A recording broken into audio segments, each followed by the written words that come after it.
अक्षर ब्रह्म का दर्शन हुआ। क्योंकि ब्रह्म के 3 स्वरूप श्री महाप्रभु जी ने बताए। ब्रह्म का आदि भौतिक स्वरूप, ब्रह्म का आध्यात्मिक स्वरूप और ब्रह्म का आदि दैविक स्वरूप। ब्रह्म का आदि भौतिक स्वरूप क्या है? तो कि क्षीर सागर के अंदर शेष शैया के ऊपर प्रभु पौड़े हैं, लक्ष्मी जी चरणों के पास बैठे बैठे आपके चरण की सेवा कर रही हैं। ये वही स्वरूप है कि जब जब भी देवताओं ने प्रभु को पुकारना चाहा, क्षीर सागर के तट पे आके विनती करी और प्रभु ने वहीं से उत्तर दिया और उन देवताओं को मात्र प्रभु की वाणी सुनाई दी, शब्द ब्रह्म, पर प्रभु के दर्शन नहीं होते थे। और कहते हैं लक्ष्मी जी जहां नित्य प्रभु के चरणों की सेवा कर रही हैं, और कहते हैं चरणों की सेवा करते करते, मात्र चरणों की सेवा से ही लक्ष्मी जी को प्रभु के सर्वांग का अनुभव हो रहा है। और इसलिए तो जब प्रभु ने लक्ष्मी जी को भी अपने वक्ष पे वास दिया, पर वक्ष पे वास छोड़ के भी लक्ष्मी जी चरणों की सेवा करती है। तो ये कौन सा प्रभु? तो कहते हैं प्रभु का आदि भौतिक स्वरूप। प्रभु का आध्यात्मिक स्वरूप क्या है? तो कहते हैं उसी को कहते हैं अक्षर ब्रह्म। और वो अक्षर ब्रह्म का अनुभव जीव कैसे करता है? तो सबसे पहले अपनी आत्मा के अंदर वो उसी ब्रह्म के आनंद का अनुभव करता है। सबसे पहले उसे अपनी आत्मा के अंदर वो प्रकाश दिखाई देता है, और जब वो अहम ब्रह्मास्मि के अंदर स्थित होता है, तब जैसे घटाकाश और पटाकाश, एक घड़े के अंदर कोई जीव हो और उससे पूछा जाए कि आकाश कितना है, तो जितना घड़े का मुख होगा वो कहेगा इतना आकाश है। लेकिन जिस समय घड़ा टूटे तो आकाश भी अनंत हो जाता है। वैसे ही जब उस ब्रह्म का अनुभव इस जीव को होता है, इस आत्मा को होता है, और उसी के प्रेम तत्व को जब वो जीव अनुभूत करता है, तो जीव और ब्रह्म एक हो जाते हैं और वो जीव अपने आप को ब्रह्म मानने लगता है। अहम ब्रह्मास्मि की स्थिति आ जाती है। वही अक्षर ब्रह्म, वही अक्षर ब्रह्म का अनुभव। और कहते हैं अक्षर ब्रह्म क्या है? तो ब्रह्म का आध्यात्मिक स्वरूप, जगत का प्रागट्य भी जहां होता है। और कहते हैं अक्षर ब्रह्म के दर्शन करे हैं गोपाल दास जी ने, और उन्होंने क्या देखा? सबसे पहले ब्रह्म का आदि भौतिक स्वरूप यानी लक्ष्मी और नारायण, आध्यात्मिक स्वरूप यानी तेजोमय अक्षर ब्रह्म के जो परब्रह्म का निवास स्थान भी है, जिसके मध्य में परब्रह्म वास करते हैं, ऐसे अक्षर ब्रह्म का दर्शन किया। और पूर्ण पुरुषोत्तम यानी परब्रह्म कौन? आदि भौतिक स्वरूप में एक नारायण और एक लक्ष्मी जी, और आदि दैविक स्वरूप यानी लक्ष्मी सहस्र लीला भी सेव्यमानम कला निधिम। जहां नारायण तो हैं, जहां प्रभु तो हैं, पर संग में एक नहीं सहस्र लक्ष्मी जियां हैं। सहस्त्र नहीं, सहस्र। सहस्त्र यानी हजार और सहस्र यानी हजारों।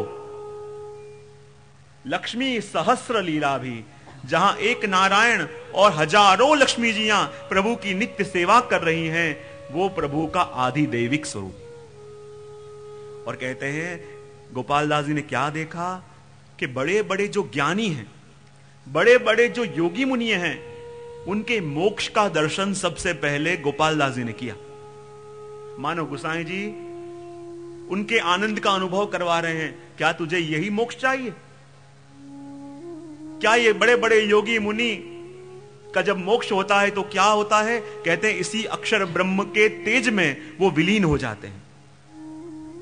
इसी अक्षर ब्रह्म के प्रकाश के अंदर जब बड़े बड़े योगी मुनियों के उद्धार का समय आता है, तो अक्षर ब्रह्म के प्रकाश में विलीन हो जाते हैं, परम आनंद का अनुभव करते हैं। गोसाई जी कहते हैं मुझे भज रहा है, क्या इसी मोक्ष की कामना तो तेरे मन में नहीं है? क्योंकि जीव मात्र बंधन से छूटना चाहता है। कई बार प्रवचनों में भी कहता हूं, जीव मात्र को मुक्ति पसंद है। क्यों? क्योंकि उसका स्वभाव है मुक्त रहना। जैसे किसी छोटे से बालक को भी पूछो, स्कूल में पढ़ता हो, तुझे सबसे ज्यादा आनंद किस में आता है? जब पीटी का पीरियड हो तब, जब गेम्स खिलाई जाए तब, जब ड्राइंग क्लास चलता हो तब। सबसे अधिक आनंद किस में आता है? तो बालक भी कहेगा पीटी के पीरियड में मजा आता है, ड्राइंग क्लास में भी आनंद आता है, जब खिलाते हैं तो भी आनंद आता है, लेकिन सबसे आनंद तो अधिक तब आता है जब स्कूल छूटने का बेल बजता है। कोई बहुत बड़ा ऑफिसर हो जिसके हाथ के नीचे 100 आदमी ऑफिस में बैठते हो, एक बेल बजावे, 50 आदमी भागता हुआ उसके पास आवे, कोई उससे भी पूछे इतनी बड़ी बड़ी एयर कंडीशन ऑफिस के अंदर तू बैठा रहता है, तेरे एक बेल बजाने के ऊपर 50 आदमी भागते आते हैं। तो जब ऑफिस में बैठा रहता है तब अधिक आनंद आता है, 50 आदमी तेरे आगे लाइन में खड़े होते हैं तो आनंद आता है। सबसे अधिक आनंद किसमें मिलता है? तो वो भी कहे सब कुछ ठीक है, पर जब घड़ी में 6 बजे घर जाने का टाइम हो और वो जो आनंद मिलता है वो आनंद और किसी में नहीं मिलता, क्योंकि जीव मात्र मुक्ति चाहता है, जीव मात्र बंधनों से छूटना चाहता है। इसलिए तो जब इंसान गुनाह भी करे तो उसे जेल में डाला जाता है। सबसे बड़ी सजा इंसान की क्या? कि उसकी स्वतंत्रता को छीन लिया जाए। जो उसका मूल स्वभाव है, जो उसका निज स्वभाव है स्वतंत्र रहना, उसके मूल स्वभाव पे आक्रमण किया जाए, वो उसकी सबसे बड़ी सजा मानी गई है। तो जीव मात्र मुक्ति चाहता है, छूटना चाहता है, बंधनों को तोड़ना चाहता है। लेकिन सबसे पहले बड़े बड़े योगी मुनियों का मोक्ष दिखाया और कहा बताओ गोपाल दास जी, तुम कौन सी गति चाहते हो? क्या इसकी कामना है? क्या इसकी इच्छा है? और गोपाल दास जी क्या कहते हैं? व्यापक रूप अद्वैत ब्रह्मजे तेजोमय कहवाय आर्य पंथ अधिकारी मुनिजन। आर्य पंथ यानी बड़े बड़े वेद मार्गी, बड़े बड़े यज्ञ अनुष्ठान करने वाले और बड़े बड़े मुनिजन ते माए लय थाय, उसी के प्रकाश में विलीन होते हैं। ये तो बड़े बड़े योगियों की गति है, पर पुष्टि जीव की गति क्या है? बड़े बड़े योगी जब जाते हैं, जब बड़े बड़े कर्मकांडी जाते हैं तो इस प्रकार अक्षर ब्रह्म के तेज में विलीन होते हैं। पर जब पुष्टि भक्त जाते हैं, पुष्टि जीव जाते हैं, तो किस प्रकार जाते हैं, कहां जाते हैं?